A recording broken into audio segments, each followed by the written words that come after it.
In 2011, Derrick Rose became the youngest MVP in NBA history. So Chicago, and all of us, believed he was the player who could challenge LeBron James and the Miami Heat in the East for years to come. But fate had other plans.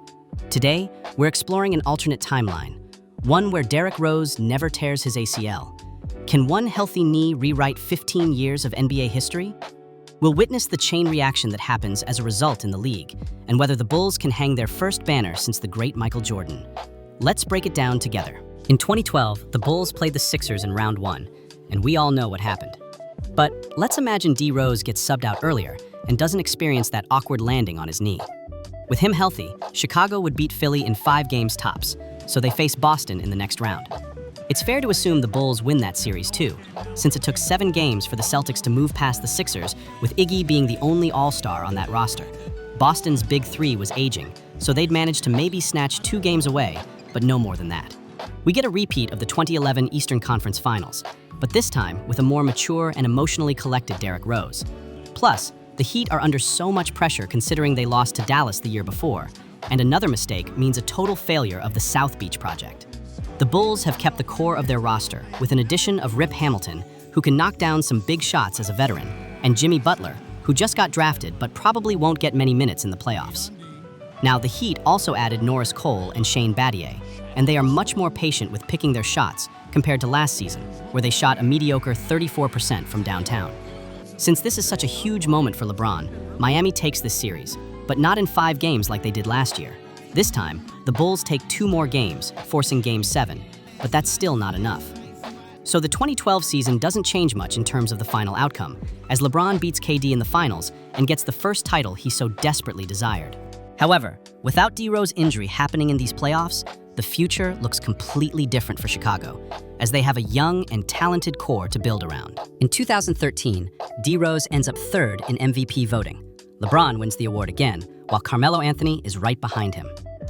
Since their best player is healthy, the Bulls don't need a point guard replacement, so they don't sign Nate Robinson. Some of the best role players in the market are Jason Terry, who's saying goodbye to the Mavs, and Ray Allen, who's about to sign with the Heat. D. Rose plays in 75 games, and Chicago ends the regular season as the 3rd seed. Miami first takes care of Milwaukee, and then the New York Knicks, while the Bulls also don't have much trouble against Atlanta in the first and Indiana in the second round. This leaves us with the same Eastern Conference Finals matchup for the 3rd straight year, and this season, everything's different. Rose has already lost the Eastern Conference Finals twice and desperately wants to experience playing on the big stage. LeBron wants to repeat and prove the last year's championship wasn't a fluke. So what happens?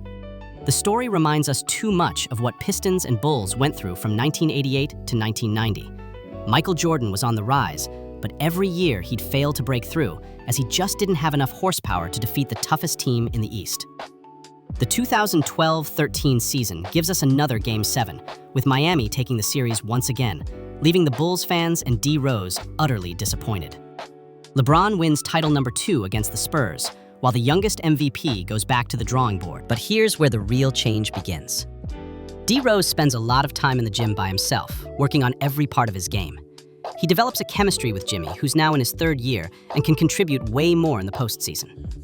Meanwhile, Miami is still considered the best team in the East, with Bulls and Pacers claiming number 2 and 3 spots. However, the Pacers are still a no match to Chicago, and we have another showdown between LeBron and D. Rose. This time, there's trouble in paradise for the Heat, since the relationship between Pat Riley and the players isn't that great, and coach Eric Spoelstra has lost the authority over James and D. Wade due to their superstar status. The breakdown against the Spurs in 2014 happens a bit earlier, this time against Chicago in the conference finals, so they lose in 6 games, and for the first time, D. Rose will be competing for the NBA title. Unfortunately, San Antonio is too much for this Bulls team, since no one except D. Rose really poses a problem on offense or defense. The Spurs neutralize Jimmy by switching Leonard, Diaw, and Manu, while Chicago's big men are no real threat to the greatest power forward of all time. But losing in the 2014 finals isn't so bad for the Bulls, and here's why. The summer of 2014 happens to be the crossroads for the league. LeBron goes back to Cleveland, and the rest of free agents are looking for a new environment. But this time, they've learned an important fact. Derrick Rose can carry a team to the NBA Finals. This means superstars are willing to commit to Chicago in order to win a title, Just like in real life, they signed Pau Gasol for $22 million over 3 years and have options like Carmelo, Gordon Hayward, Chris Bosh, Trevor Ariza, and others. But the most important free agent for them in 2014 is none other than D. Wade. In reality, a Chicago-born shooting guard signed a 2-year, $31 million deal with Miami for 2 reasons. Loyalty. He was willing to take a pay cut to win another championship. And second, LeBron didn't tell him about the move to the Cavs, hurting his position in negotiations. So, Chicago brings in D. Wade to create a monster duo, which brings us to the next season, where we have another rivalry in the East. James is back in Cleveland, and D. Rose has 2 legit all-stars by his side. Naturally, both teams don't really have competition in the East. The Bulls take the #1 seed, while the Cavs are right behind them. Chicago cruises past Atlanta and rebuilding Boston in first 2 rounds, while Cleveland easily beats Brooklyn and swipes Toronto. Despite another full-blown Eastern Conference Finals clash, the narrative is a bit different.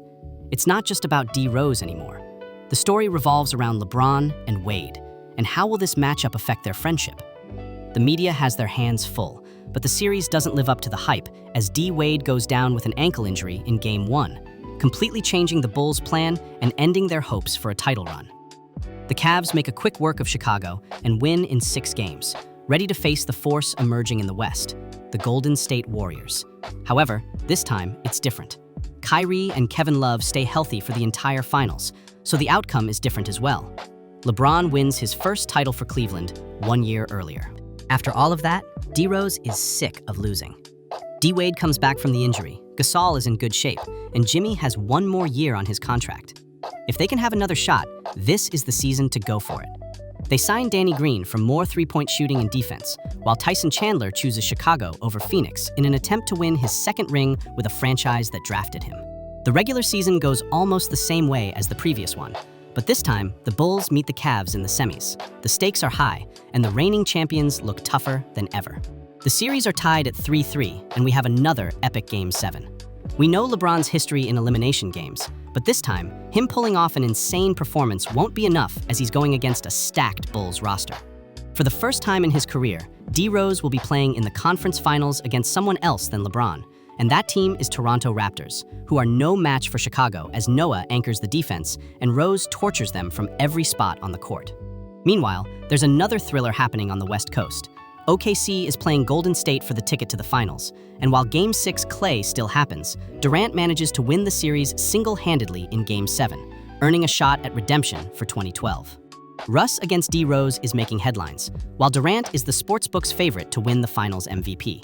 Both teams are defending their home ground, which drags the series to Game 7, and thanks to dominating the regular season, the Bulls have a home court advantage. Both KD and D. Rose play like men possessed, but Chicago's depth makes a huge difference. Green is able to hit crucial threes, Gasol proves to everyone he's still a huge factor in the paint, and Jimmy helps with limiting Westbrook's impact overall. When the final buzzer goes off, Chicago celebrates their banner number 7. 12 years after starting to grow its roots in Eaglewood, the Rose has finally blossomed. There's no basketball fan alive who isn't happy for this man fulfilling his childhood dream of bringing another NBA title to his city. Except for 2 of them. LeBron and KD are aware they need more help. Obviously, reaching the finals prevents KD from leaving for the Warriors, so he turns to bringing another superstar to OKC, someone who's hungry for winning and never really had the chance to show his potential because of the Bulls and Cavs' dominance in the East. In this timeline, history repeats itself, but in a different context. Paul George waives his player option in Indiana and joins the Thunder, forming the big 3 we never got to see since Harden left. The West is stacked, but Oklahoma comes out on top for the 2nd straight year, securing their spot in the NBA Finals. However, the story is different in the East. The Bulls have caught a bit of post-season fatigue, and losing Jimmy in free agency to the Heat was crippling in more ways than one. D. Wade is still a starter, but it becomes obvious he's slowing down, and with Pau Gasol and Tyson Chandler aging, D. Rose gets stopped by Cleveland in 6 games. Once again, people get to see the NBA Finals between LeBron and KD, this time with both of them mature and in their prime. However, Russ, Paul George, and KD are too much for anyone, and not even the Cavs can stop them. OKC wins the first title for the franchise, and we know who takes the Finals MVP award. In this timeline, his champion status comes with 0 controversy. The next season, LeBron is furious and somehow convinces Kyrie not to leave for Boston, but stay and have another go at the title with an upgraded roster. With Paul George out of Indiana and D-Wade and Gasol struggling with injuries throughout the entire year, the East becomes much easier to win, so Cleveland goes to the finals for their second consecutive year. In the West, the battle is between the OKC and the Warriors. The Thunder are stacked with talent, but the Dubs desperately want a redemption for 2015 loss, and they somehow manage to come out on top of their conference, recreating the matchup against LeBron. Unfortunately for them, the result is the same, as they never add an all-star big man to anchor their defense, leaving them too much dependent on Steph's and Klay's shooting. LeBron wins his ring number 4, and we still don't get even a glimpse of the Warriors dynasty. In 2019, D-Wade retires, so the Bulls have a decision to make. D-Rose still has a nice team around him, but he needs more support. So they sign Trevor Ariza for defense and three-point shooting, and Tobias Harris, who's one of the most consistent wings in the league. The media is quick to brush them off as contenders, but with Rose being 30 and healthy, they're still a force in the East. The regular seasons has its ups and downs, but entering the playoffs as a number 2 seed is a huge confidence booster. They eliminate the Pacers in 5 games and the Bucks in 6, which leads us to another conference finals against Cleveland. Unfortunately for Cavs, this season will be a huge fiasco. They end up being the number 5 seed since they have zero chemistry. Why? Because allegedly, the news of LeBron planning to leave for the Lakers in free agency have leaked, and Kyrie and the rest of the team didn't take it well. Just a season ago, LeBron convinced Kyrie to commit to the Cavs, and now he wants to bounce for LA. It's a miracle they got this far in the postseason, and the Bulls take care of them in 5 games. In the West, James Harden has finally managed to find his way through.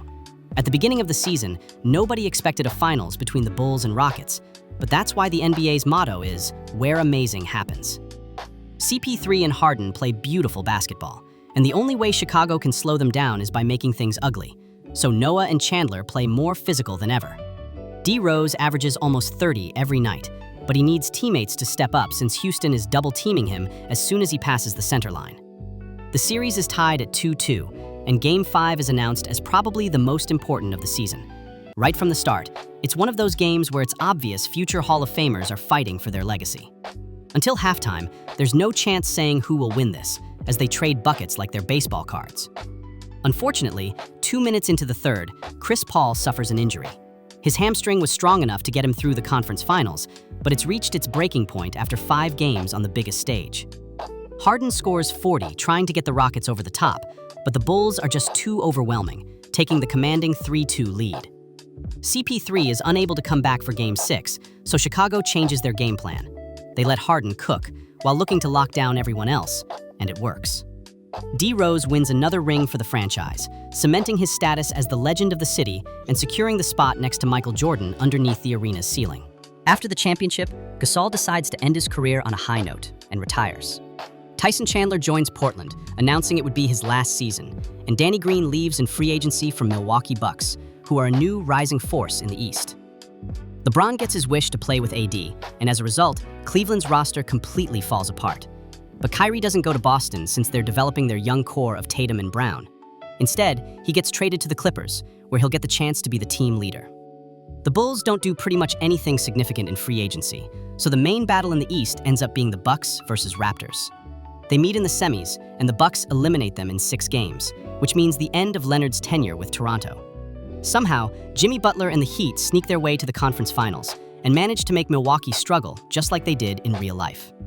After paving the way through the East, Jimmy is considered a demigod in Miami, but he's facing the Lakers, who are just too good to be beaten 4 times. The Heat's fairy tale run ends in a gentleman's sweep, and LeBron gets his title number 5. Next year, D-Rose is 33, and during the regular season, it becomes obvious he's slowing down. Even though he never suffered that notorious ACL tear, age is simply catching up with him, impacting his game overall. The Bulls' front office are hesitant to make big moves, and the rest of the league's superstars are not looking at Chicago as their top priority for signing a deal.